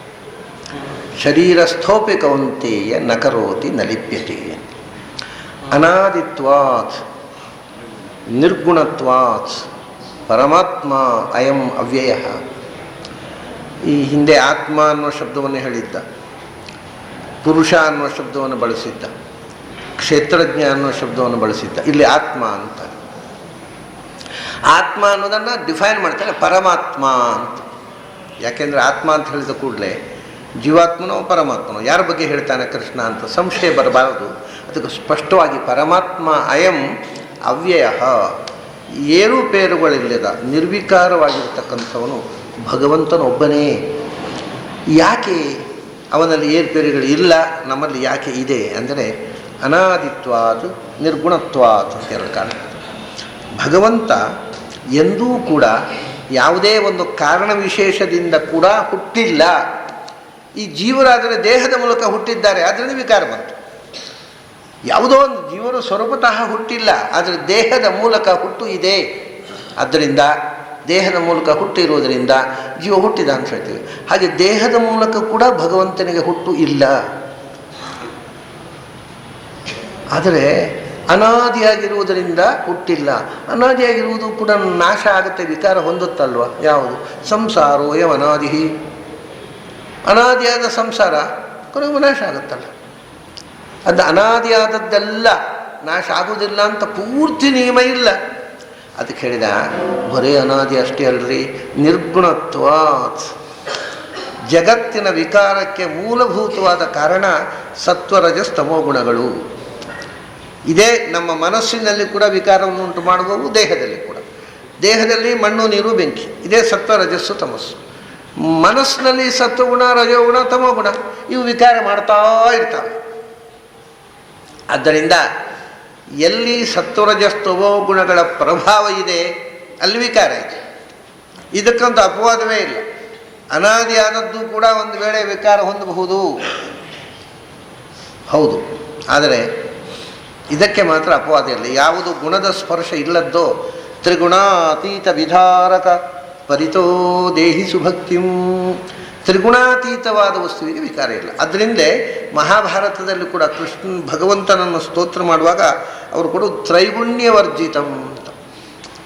ನಮ್ಮ ಎಲ್ಲ ವಿಕಾರಗಳಿಗೆ, ನಾವು ಈ ಸಂಸಾರದಲ್ಲಿ ತೊಳ್ಳಾಡುವುದಕ್ಕೆ, ಹುಟ್ಟು ಸಾವು ಬಂಧನ ದುಃಖ ದಾರಿದ್ರ್ಯ ಎಲ್ಲಕ್ಕೂ ಕಾರಣ ಈ ತ್ರಿಗುಣಗಳ ಪ್ರಭಾವ. ಅವನು ತ್ರಿಗುಣಾತೀತನಾದ್ದರಿಂದ, ಭಗವಂತ ನಿರ್ಗುಣನಾದ್ದರಿಂದ. ನೋಡಿ, ನಿರ್ಗುಣತ್ವ ಎಷ್ಟು ಮಹತ್ವದ ವಿಷಯ ಆಯಿತು. ಸಾಕ್ಷಿ ಚೇತ ಕೇವಲೋ ನಿರ್ಗುಣಶ್ಚ.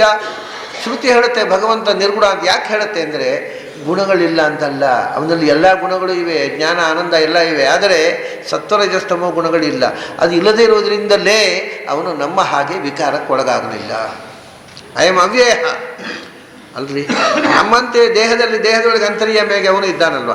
ಶರೀರಸ್ಥೋಪಿ ಕೌಂತೆಯ, ದೇಹದ ಒಳಗಿದ್ದರೂ ಕೂಡ ನಾವು ಈ ದೇಹದ ಮೂಲಕ ವಿಕಾರಕ್ಕೆ ಒಳಗಾಗ್ತೇವೆ. ಯಾಕಂದರೆ ಇದು ನನ್ನ ದೇಹ ಅನ್ನೋ ಅಭಿಮಾನ. ಅದರಿಂದ ಈ ದೇಹ ಮುಪ್ಪಾದಾಗ ನಾನು ಮುದುಕಾದೆ, ದೇಹಕ್ಕೆ ಕಾಯಿಲೆ ಬಂದಾಗ ನನಗೆ ಕಾಯಿಲೆ ಬಂದ ದೇಹಕ್ಕಲ್ವ, ದೇಹಕ್ಕೆ ಕಾಯಿಲೆ ಬಂದಾಗ ನನಗೆ ಕಾಯಿಲೆ, ಡಾಕ್ಟ್ರ್ ಹತ್ರ ಹೋಗಬೇಕು, ನನಗೆ ಸೌಖ್ಯ ಇಲ್ಲ. ಸೊ ಏನೇನು ದೇಹದ ವಿಕಾರವೋ ಅದೆಲ್ಲವನ್ನು ನನ್ನದು ಅಂತ ನಾನು ತಿಳ್ಕೊಳ್ತೇನೆ. ಭಗವಂತನಿಗೆ ದೇಹ ನಿಮಿತ್ತವಾದ ಅಭಿಮಾನ ಇಲ್ಲದೆ ಇರೋದರಿಂದ ಈ ವಿಕಾರಗಳಾಗುತ್ತೆ. ವಸ್ತುತಃ ಜೀವನಿಗೂ ಇಲ್ಲ, ತಿಳ್ಕೊಂಡದ್ರಿಂದ ಬಂತಲ್ಲ. ಅದರಿಂದ ಭಗವಂತ ಈ ದೇಹದೊಳಗೆ ಇದ್ದರೂ ಕೂಡ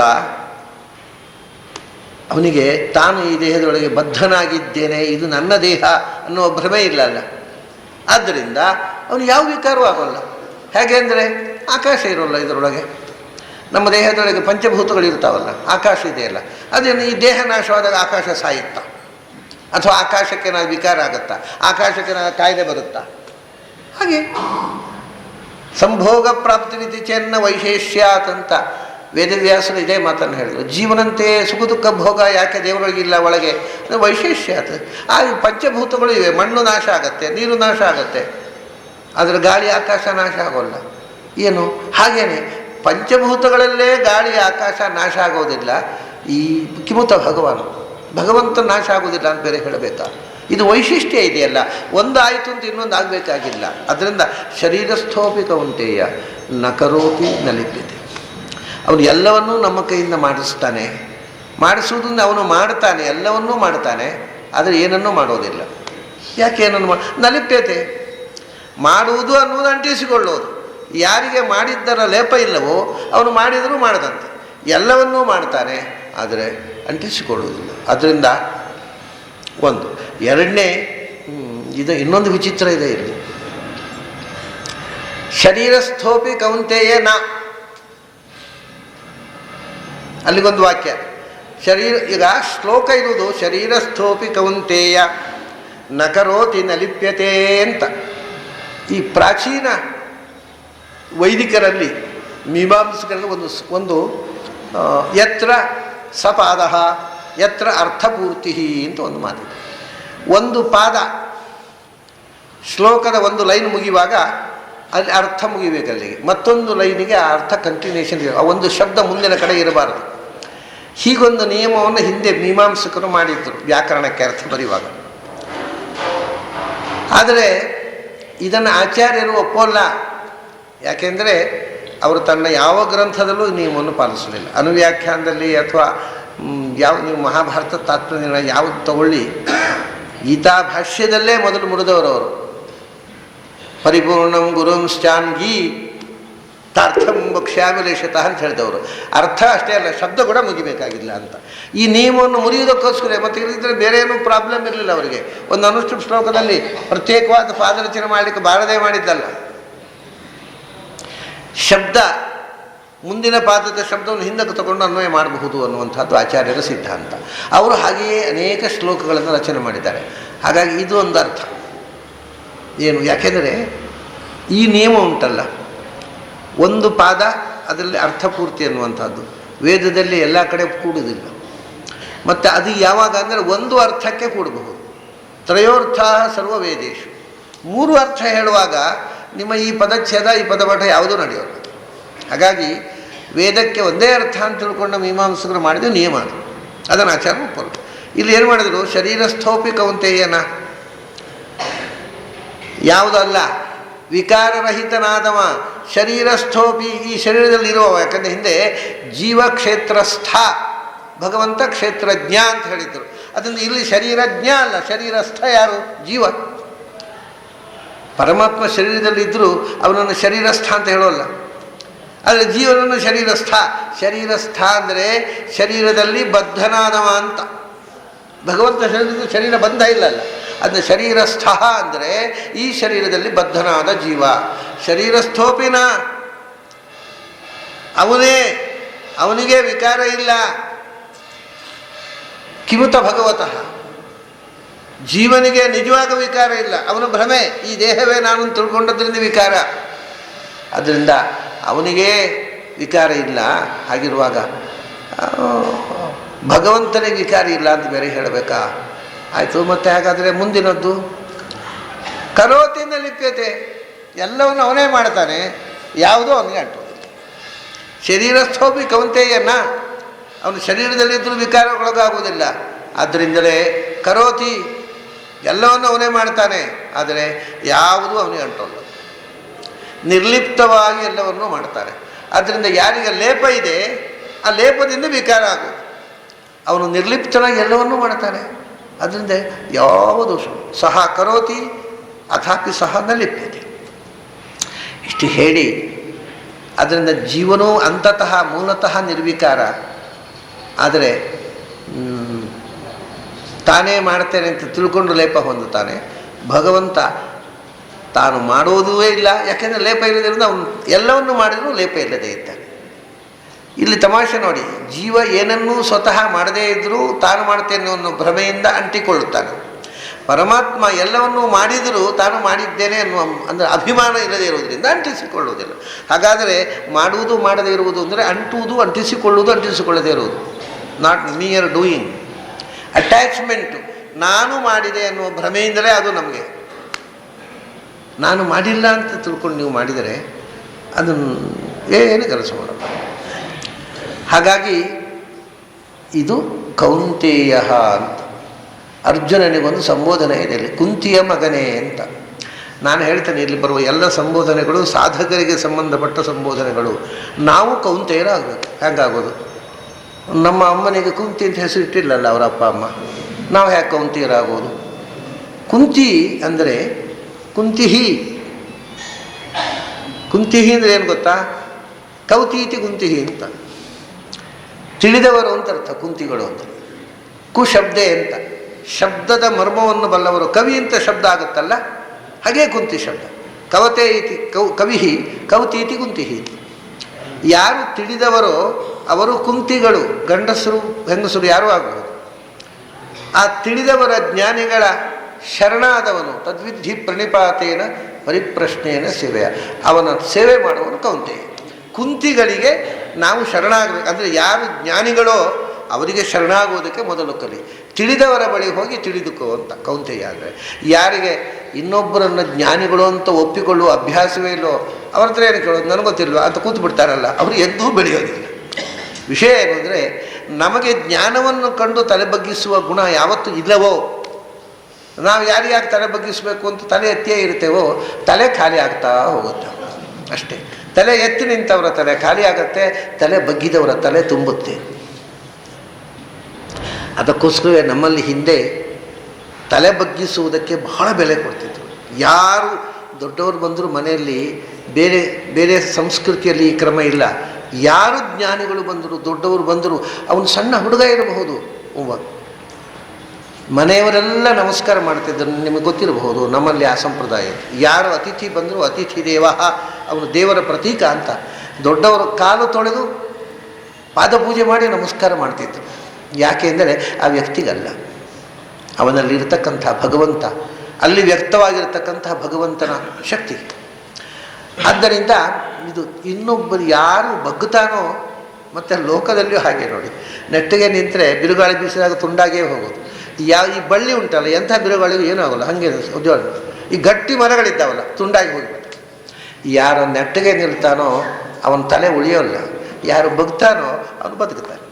ಹಾಗಾಗಿ ಲೌಕಿಕವಾಗಿಯೂ ಬಗ್ಲಿಕ್ಕೆ ಕಲಿಬೇಕು, ವೈದಿಕವಾಗಿಯೂ ಬಗ್ಲಿಕ್ಕೆ ಕಲಿಬೇಕು. ಆದ್ದರಿಂದ ನಾವು ಯಾವತ್ತೂ, ಅದು ಕೌಂತೆಯ ಶಬ್ದದ ಅರ್ಥ ಬಗ್ಲಿಕ್ಕೆ ಕಲಿ ಅಂತ. ಕುಂತಿಯ ಅನುಸರಣೆ ಮಾಡುವ, ಕುಂತಿ ಅಂದರೆ ಜ್ಞಾನಿ, ಕೌತೀತಿ ಕುಂತಿ, ಕುಂತಿಯನ್ನು ಅನುಸರಣೆ ಮಾಡುವ ಜ್ಞಾನಿಗಳ ಬೆನ್ನು ಹತ್ತು. ಜ್ಞಾನಿಗಳಿಗೆ ಅವಜ್ಞೆ ಮಾಡಬೇಡ. ಯಾವ ಮನುಷ್ಯ ಜ್ಞಾನಿಗೆ ಅಪಚಾರ ಮಾಡ್ತಾನೆ, ಜ್ಞಾನಿಯ ನಿಂದೆ ಮಾಡ್ತಾನೆ, ಅವನು ಎಂದೂ ಕೂಡ ಉದ್ಧಾರ ಆಗೋದಿಲ್ಲ. ಅದು ಇನ್ಯಾವುದಕ್ಕೂ ಕೃಷ್ಣ ಇಷ್ಟು ಒತ್ತು ಕೊಡುವುದಿಲ್ಲ. ನಹಿ ಜ್ಞಾನೇನ ಸದೃಶಂ ಅಂತ ಹೇಳಿದ. ಜ್ಞಾನಕ್ಕೆ ಅಪಚಾರ ಮಾಡಿದ್ದನ್ನು ಮಾತ್ರ ನಾನು ಕ್ಷಮಿಸುವುದಿಲ್ಲ. ಯಾಕೆ ಜ್ಞಾನೀತು ಆತ್ಮೈವ ಮೇ ಮತಂ ಅಂತ. ಜ್ಞಾನಿ ಅಂತಂದರೆ ನನಗೆ ನನ್ನ ಆತ್ಮ, ನನಗೆ ಅತ್ಯಂತ ಅಂತರಂಗದ ಬಂಧು, ಜ್ಞಾನವನ್ನು ಮಾತ್ರ ನಾನು ಬಿಟ್ಟುಕೊಡೋಲ್ಲ. ಮತ್ತು ಏನು ಬೇಕಾದ್ರೆ ಮಾಡಿ, ಆದರೆ ಜ್ಞಾನ ಅನ್ನತಕ್ಕಂಥದ್ದು ಮಾತ್ರ ಮರಿಬೇಡಿ. ಜ್ಞಾನಕ್ಕೆ ಬೆಲೆ ಕೊಡಿ. ಅದನ್ನೇ ಕೌಂತೆಯ ಅನ್ನಿಸ್ಬೇಕು. ಆಯಿತು, ಅವನು ಹಾಗಾದ್ರೆ ನಾವು ಜ್ಞಾನ ಅಂತ ಆಗಬೇಕಾಗಿದ್ದರೆ ಭಗವಂತನೊಬ್ಬನೇ ನಿರ್ವಿಕಾರ. ಯಾಕೆಂದರೆ ಅವನಿಗೆ ಯಾವುದರ ಮೇಲೂ ಅಭಿಮಾನ, ಅಟ್ಯಾಚ್ಮೆಂಟು ಇಲ್ಲ. ಉಳಿದವರಿಗೆಲ್ಲ ಅಭಿಮಾನ ಉಂಟು. ನಮಗೆ ನಮ್ಮ ದೇಹ ಅನ್ನೋ ಅಭಿಮಾನದಿಂದಲೇ ನಾವು ದುಃಖವನ್ನು ಅನುಭವಿಸುವುದು ಅನ್ನತಕ್ಕಂಥ ಮಾತು. ಆಯಿತು. ಅಲ್ಲ, ಭಗವಂತ ಒಳಗೆ ಇದ್ದಾನೆ, ಅಂಟಿಸಿಕೊಳ್ಳುವುದಿಲ್ಲ ಅಂತ ಹೇಳ್ತೀರಿ. ಅದು ಹೇಗೆ? ಅದು ಅಂಟಿಸಿಕೊಳ್ಳದೇ ಇರೋದು ಅಂತ ನಮಗೆ ಒಂದು ಸಂಶಯ ಬರ್ತದೆ. ಅದಕ್ಕೆ ಕೃಷ್ಣ ಬಹಳ ಸ್ಪಷ್ಟವಾದ ಒಂದು ದೃಷ್ಟಾಂತ ಕೊಡ್ತಾನೆ. ಯಥಾ ಸರ್ವಗತಂ ಸೌಕ್ಷ್ಮ್ಯಾತ್ ಆಕಾಶಂ ನೋಪಲಿಪ್ಯತೆ ಸರ್ವತ್ರ ಅವಸ್ಥಿತಂ ದೇಹಿ, ಸರ್ವತ್ರ ಅವಸ್ಥಿತ ದೇಹಿ. ಹಾಗೆ ತಥಾ ನಾತ್ಮ ಉಪಲಿಪ್ಯತೆ. ಹೇಗೆ ಅಂದರೆ ಅವನು ಹೇಳ್ತಾನೆ, ಎಲ್ಲ ಕಡೆ ಆಕಾಶ ಉಂಟಲ್ಲ, ಆಕಾಶ ಇಲ್ಲದ ಜಾಗ ಇದ್ದರೆ ತೋರಿಸಿ ನನಗೆ. ಎಲ್ಲ ಕಡೆ ಆಕಾಶ ಉಂಟು. ಈಗ ಒಂದು ತಮಾಷೆ ಏನು ಅಂದರೆ, ನಾನು ಇಲ್ಲಿ ಕೂತಲ್ಲಿ ನಾನಿದ್ದೇನೆ, ಆಕಾಶ ಇಲ್ಲ ಅಂತ ನಾನು ಆಚೆ ಕೂಡಲೇ ಆಕಾಶ ಉಂಟಿಲ್ಲ. ಸೊ ಆಕಾಶವೂ ನಾನು ಒಟ್ಟಿಗೆ ಇರ್ತೇವೆ. ನಾನು ಕೂತರು ಇಲ್ಲಿ ಒಂದು ಗೋಡೆ ಹಾಕಿದರೆ ಅವಕಾಶ ಹೋಯಿತು, ಗೋಡೆ ತೆಗೆದು ಪುನಃ ಅವಕಾಶವೇ. ಸೊ ಆದ್ದರಿಂದ ಆಕಾಶವನ್ನು ತೆಗೆದು ಗೋಡೆ ಮಾಡೋದಲ್ಲ, ಆಕಾಶ ಇದ್ದ ಹಾಗೆ ಗೋಡೆ ಮಾಡೋದು. ಗೋಡೆ ತೆಗೆದರೆ ಇದ್ದ ಆಕಾಶ ಗೊತ್ತಾಗತ್ತೆ, ಇದ್ದರೆ ಗೊತ್ತಾಗೋಲ್ಲ ಅಷ್ಟೇ. ಅಂದರೆ ಜಗತ್ತಿನಲ್ಲಿ ಆಕಾಶ ಇಲ್ಲದ ಜಾಗ ಅಂತ ಒಂದಿಲ್ಲ. ಹಾಗೆ ಅಲ್ವಾ ಭಗವಂತ? ಭಗವಂತ ಇಲ್ಲದ ಜಾಗ ಉಂಟಾ? ಜೀವಸ್ವರೂಪದ ಒಳಗೂ ಬಿಂಬರೂಪದಿಂದ ಇದ್ದಾನೆ. ನಮಗೆ ಗೊತ್ತಿರುವಂತೆ ಪ್ರಪಂಚದಲ್ಲಿ ಅತ್ಯಂತ ಸೂಕ್ಷ್ಮಾತಿ ಸೂಕ್ಷ್ಮವಾದ ವಸ್ತು ಅಂದರೆ most subtlest part of thing ಅದು ಯಾವುದು ಅಂದರೆ ಜೀವ. ಜೀವಸ್ವರೂಪಕ್ಕಿಂತ ಸಣ್ಣದು ನಮ್ಗೆ ಗೊತ್ತಿಲ್ಲ. ಪರಮಾಣುವಿಗಿಂತಲೂ 100 ಪಟ್ಟು ಚಿಕ್ಕ ವಸ್ತು ಅದು. ಅದರ ಒಳಗೂ ಬಿಂಬರೂಪದಿಂದ ಇವನು ಎಷ್ಟು ಚಿಕ್ಕವ. ಅದಕ್ಕೆ ಅಣೋರಣೀಯನ್. ಯಾರು ಅಣೋರಣೀಯನಲ್ಲವೋ ಅವನು ಮಹತ್ವಮಹೀಯನಾಗುವುದು. ಹಾಗೆ ಎಲ್ಲದರ ಒಳಗೂ ಇದ್ದರೆ ತಾನು ಎಲ್ಲ ಕಡೆ ಇರಬೇಕು. ಆದರೆ ಎಲ್ಲಕ್ಕಿಂತ ಸಣ್ಣವನು ಮಾತ್ರವೇ ಎಲ್ಲಕ್ಕಿಂತ ದೊಡ್ಡವನಾಗಬಲ್ಲ. ಯಾರು ಅಣೋರಣೀಯನಲ್ಲವೋ ಅವನು ಮಹತ್ವಮಹೀಯನಾಗೋದು ಸಾಧ್ಯವೇ ಇಲ್ಲ. ಆಯಿತು. ಆದ್ದರಿಂದ ಬರ್ತಾರೆ ಆಕಾಶ ಅನ್ನೋದು ನಮಗೆ ಗೊತ್ತಿದೆ. ಯಥಾ ಸರ್ವಗತಂ ಸೌಕ್ಷ್ಮ್ಯಾತ್ ಆಕಾಶಂ ನೋಪಲಿಪ್ಯತೆ. ಆಕಾಶ ಇಲ್ಲಿ ಅಂಟಿಕೊಳ್ಳುತ್ತೆ, ಎಂಥದ್ದು ಅಂಟಿಕೊಳ್ಳೋದಿಲ್ಲ. ಅದಕ್ಕೆ ಏನು ಬೇಕಾದ್ರೆ ಆಗಲಿ, ವಾತಾವರಣದಲ್ಲಿ ಮಳೆ ಬರಲಿ, ಆಕಾಶಕ್ಕೆ ಮಳೆ ಅಂಟಿಕೊಳ್ಳೋದಿಲ್ಲ. ಬೇಸಿಗೆ ಬಂದರೆ ಬೆವರು ಅಂಟಿಕೊಳ್ಳೋದಿಲ್ಲ. ನೀವು ಕೊಳೆ ಬಿಸಾಡಿ ಆಕಾಶಕ್ಕೆ ಕೊಳೆ ಅಂಟಿಕೊಳ್ಳೋದಿಲ್ಲ. ಎಂಥದ್ದು ಬಿಸಾಡಿದರೂ ಅಂಟಿಕೊಳ್ಳೋದಿಲ್ಲ. ಯಾವುದು ಎಲ್ಲ ಕಡೆ ಇದ್ದು ಏನೂ ಅಂಟಿಸಿಕೊಳ್ಳುವುದಿಲ್ಲ. ಹಣೆ ಬರಹ ಒಂದು ಪಂಚಭೂತಗಳಲ್ಲಿ ಒಂದಾದ ಆಕಾಶ ಎಲ್ಲವನ್ನು ಸೃಷ್ಟಿ ಮಾಡಿದ ಭಗವಂತನಿಗೆ ಅಂಟಿಕೊಳ್ಳುತ್ತಾ? ನೀವು ಆಕಾಶಕ್ಕಿರುವ ತಾಕತ್ತು ಭಗವಂತನಿಗಿಲ್ವಪ್ಪ ಅಂತ ಕೇಳ್ತಾನೆ ನಾವು. ಯಥಾ ಸರ್ವಗತಂ ಯಾಕೆ ಅಂಟಿಕೊಳ್ಳುವುದಿಲ್ಲ? ಅದು ಸಟ್ಲೆಸ್ಟು, ಎಲ್ಲ ಕಡೆ ಇದೆ, ಅದು ಸಟ್ಲೆಸ್ಟ್, ಅದು ಸೂಕ್ಷ್ಮ. ಅದರ ಸೂಕ್ಷ್ಮತೆ ಎಷ್ಟಿದೆ ಅಂದರೆ ಏನೂ ಅದಕ್ಕೆ ಅಂಟಲಿಕ್ಕೆ ಅವಕಾಶವೇ ಇಲ್ಲ. ಯಾವುದಕ್ಕೆ ಯಾವುದೋ ಈಗ ಆಕಾಶವನ್ನು ಕಡಿಲಿಕ್ಕೆ ಬರೋದಿಲ್ಲ, ಎಲ್ಲ ಕಡೆ ಇದೆ. ಕತ್ತಿಯಿಂದ ಎಲ್ಲಿ ಬೀಸಿದ್ರೆ ಏನೂ ಆಗೋಲ್ಲ, ಯಾಕೆಂದ್ರೆ ಸೂಕ್ಷ್ಮ ಅಂತ. ಕತ್ತಿಯಿಂದ ಆಗದಷ್ಟು ಸೂಕ್ಷ್ಮ ವಸ್ತು ಅದು. ಹಾಗೆ ಯಥಾಕಾಶ ಸರ್ವಗತಂ ಸೌಕ್ಷ್ಮ್ಯಾತ್ ಆಕಾಶಂ ನ ಉಪಲಿಪ್ಯತೆ. ಏನನ್ನೂ ಅಂಟಿಸಿಕೊಳ್ಳುವುದಿಲ್ಲ, ಅದು ನಿರ್ಲಿಪ್ತವಾಗಿದೆ. ಹಾಗಿರುವಾಗ ಸರ್ವತ್ರ ಅವಸ್ಥಿತ ದೇಹೇ ಅದೇ ರೀತಿ ಪ್ರತಿಯೊಂದು ದೇಹದಲ್ಲಿಯೂ ಎಲ್ಲ ಕಡೆಯೂ ಭಗವಂತ ಇದ್ದಾನೆ. ನೋಡಿ, ಒಂದು ತಮಾಷೆ ಅಂದರೆ ಆಕಾಶವನ್ನು ಸರ್ವಗತಂ ಅಂತ ಹೇಳಿದ, ಪರಮಾತ್ಮನ ಅವಸ್ಥಿತ ಅಂತ ಹೇಳಿದ. ಸರ್ವಗತ ಹೇಳಲಿಲ್ಲ, ಸರ್ವತ್ರ ಅವಸ್ಥಿತ ಅಂತ ಹೇಳಿದ. ಇದು ವಿಶೇಷ. ನಿನ್ನೆ ಕೂಡ ನಾನು ಸಮವಸ್ಥಿತಂ ಈಶ್ವರಂ ಅಂತ ಶಬ್ದ ಬಳಸಿದ್ದನ್ನು ಹೇಳಿದ್ದೆ. ಅವನು ಎಲ್ಲ ಕಡೆ ಅವಸ್ಥಿತ. ಅವಸ್ಥಿತ ಅಂದರೆ ಏನು ಗೊತ್ತಾ? ಅವರೇಶು ಸ್ಥಿತ. ಉಳಿದದ್ದೆಲ್ಲ ಅವನಕ್ಕಿಂತ ಕೆಳಗೆ, ಅವನು ಎಲ್ಲಕ್ಕಿಂತ ಮೇಲೆ. ಆಕಾಶ ಹಾಗಲ್ಲ, ಅದು ಸರ್ವಾಧಿಕವಾದ ವಸ್ತು ಅಲ್ಲ. ಆದರೆ ಭಗವಂತ ಎಲ್ಲಕ್ಕಿಂತ ಮೇಲೆ ಇರುವವನು, ಎಲ್ಲದಲ್ಲೂ ಇರುವವನು. ಎಲ್ಲವೂ ಅವನ ಕೆಳಗೆ, ಅವನಿಂದ ಕೆಳಗೆ, ಅವನ ಅಧೀನವಾಗಿರತಕ್ಕಂಥದ್ದು. ಅದು ಅವನಿಗೆ ಅಂಟಿಕೊಳ್ಳುತ್ತಾ? ಆದ್ದರಿಂದ ನಾತ್ಮ ತಥಾ ಉಪಲಿಪ್ಯತೆ, ಭಗವಂತನಿಗೆ ಕೂಡ ಏನೂ ಅಂಟೋದಿಲ್ಲ. ಅಲ್ಲ, ಭಗವಂತ ಎಲ್ಲೋ ಇಲ್ಲಿದ್ದಾನೆ ಅಂತ ಹೇಳ್ತೀರಿ ನೀವು.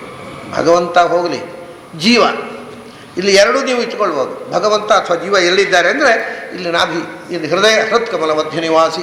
ಹೃದಯ ಮಧ್ಯದಲ್ಲಿ ಥೈಮಸ್ ಗ್ಲ್ಯಾಂಡ್ ಇದೆ. ಥೈಮಸ್ ಗ್ಲ್ಯಾಂಡಿನ ಮಧ್ಯದಲ್ಲಿ ಒಂದು ಸ್ಪೇಸ್ ಇದೆ. ಆ ಸೂಕ್ಷ್ಮವಾದ ಸ್ಪೇಸಿನಲ್ಲಿ ಭಗವಂತ ಇದ್ದಾನೆ. ಈ ಜೀವ ಇದ್ದಾನೆ, ಪ್ರಾಣದೇವರಿದ್ದಾರೆ, ಮನಸ್ಸು, ನಮ್ಮ ಎಲ್ಲ ಇಂದ್ರಿಯಗಳು ಎಲ್ಲ ಇವೆ. ಅದು ಇಡೀ ಪ್ರಪಂಚದ ಎಲ್ಲ ರಹಸ್ಯಗಳು ಇವೆ ಆ ಒಂದು ಸಣ್ಣ ಸೂಕ್ಷ್ಮವಾದ ಸ್ಪೇಸಿನಲ್ಲಿ. ಅಲ್ಲಿ ಜೀವ ಇರೋದಲ್ವ? ಹೌದು, ಜೀವ ಇರೋದಿಲ್ಲ. ಯಾಕಂದರೆ ಜೀವ ಎಲ್ಲಿರೋದು ಅಂತ ಅದು ಕೆಲವರು ಜೀವ ಎಲ್ಲಿರುವುದು ಈ ಕಡೆ ಜೀವ ಉಂಟಾ ಅಂತ ಕೇಳ್ತಾರೆ ಕೆಲವರು. ಅದು ನಿಮಗಿಲ್ಲ, ನಮಗುಂಟು ಅಂತ ಹೇಳಬೇಕಷ್ಟೇ. ಯಾಕೆಂದರೆ ಜೀವ ಉಂಟಾ ಅಂತ ಕೆಲವರಿಗೆ ಸಂಶಯ ಉಂಟು. ಅವರಿಗೆ ನಿಮಗೆ ಇರಲಿಕ್ಕಿಲ್ಲ, ನಮಗುಂಟು ಸ್ವಾಮಿ ಅಂತ. ಎಲ್ಲಿ ಉಂಟು ಹಾಗಾದರೆ? ಇಡೀ ದೇಹದಲ್ಲಿ ಜೀವ ಎಲ್ಲಿರುವುದು ಅಂತ ದೊಡ್ಡ ಸಮಸ್ಯೆ ಆಗೋಯ್ತು. ಹಿಂದೆ ಜೀವ ಸರ್ವಗತ ಅನ್ನುವ ಕಲ್ಪನೆ ಇತ್ತು. ಸೋಲ್ ಈಸ್ ಆಮ್ನಿಪ್ರೆಸೆಂಟ್, ಸೆಲ್ಫ್, ನಾನು ಸರ್ವಗತ. ಅದರಿಂದ ಎಲ್ಲಿರುವುದು ಅನ್ನೋ ಪ್ರಶ್ನೆ. ನನ್ನ ದೇಹದ ಒಳಗೂ ಇದ್ದೇನೆ, ಹೊರಗೂ ಇದ್ದೇನೆ. ಆ ಮತ ಬಂದದ್ದರಿಂದಲೇ ಮುಂದೆ ಖಂಡಿತು ವೇದಾಂತಿಗಳಿಗೆ ಜೀವ ಎಲ್ಲ ಕಡೆ ಇರುವುದಿದ್ದರೆ ಒಂದೇ ಜೀವ ಸಾಕಲ್ಲ, ಅನಂತ ಜೀವಗಳೇ ಒಂದೇ ಸಾಕು. ಎಲ್ಲ ದೇಹದೊಳಗೂ ಇದೆ, ಅದನ್ನು ದೇಹ ಹೋದರೆ ಒಂದೇ ಜೀವ, ಅದೇ ದಟ್ ಈಸ್ ಅದ್ವೈತ. ಆ ಜೀವ ಅನ್ನೋದು ಆಮ್ನಿ ಪ್ರೆಸೆಂಟ್ ಆದರೆ ಒಂದೇ ಜೀವ ಸಾಕು. ನನ್ನ ಜೀವವೂ ನಿಮ್ಮ ಒಳಗಿರೋದು, ನಿಮ್ಮ ಜೀವವೂ ನನ್ನೊಳಗಿರೋದು. ಎಲ್ಲ ಜೀವಗಳು ಬೇರೆ, ಅವು ಅನಂತ ಮತ್ತು ಸರ್ವಗತ. ಇದು ಎಂಥ ಪಚಿತಿ! ನನ್ನ ದೇಹದೊಳಗೆ ಕೋಟಿ ಕೋಟಿ ಜೀವಗಳು, ನಿಮ್ಮ ದೇಹದೊಳಗೂ ಕೋಟಿ ಕೋಟಿ, ಭಾರಿ ಪಚಿ. ಇಲ್ಲಿ ವಾತಾವರಣದಲ್ಲಿ ಕೋಟಿ ಕೋಟಿ ಜೀವಗಳು. ಯಾಕಂದರೆ ಅದು ಆಕಾಶದ ಹಾಗೆ ಒಂದಕ್ಕೊಂದು ಓವರ್ಲ್ಯಾಪ್ ಆಗದೇ ಇದ್ದಾವಷ್ಟೆ. ಆದರೂ ಅಸಹ್ಯ ಅಲ್ಲ ಅದು ಹಾಗೆ ಸರ್ವಗತ ಆಗಿದ್ದರೆ ಒಂದು ಸಾಕು ಅಂದರು ಶಂಕರರು. ಆಮೇಲೆ ರಿಸರ್ಚ್ ರಿಸರ್ಚ್ ಮಾಡಿ ಆತ್ಮ ಸರ್ವಗತ ಅಲ್ಲ, ಅದು ಸ್ಮಾಲರ್ ದ್ಯಾನ್ ಆ್ಯನ್ ಆ್ಯಟಮ್ ಅಂತ. ಆಮೇಲೆ ಹೋಯ್ತು ಒಂದು. ಆದರೆ ಆ್ಯಟಮ್ ಬೇರೆ ಬೇರೆ, ಮತ್ತು ಒಂದೇ ಆ್ಯಟಮ್ ಸಾಕು ಎಲ್ಲೋ ಆಗೋದು ಹೊರಟು ಹೋಯ್ತು.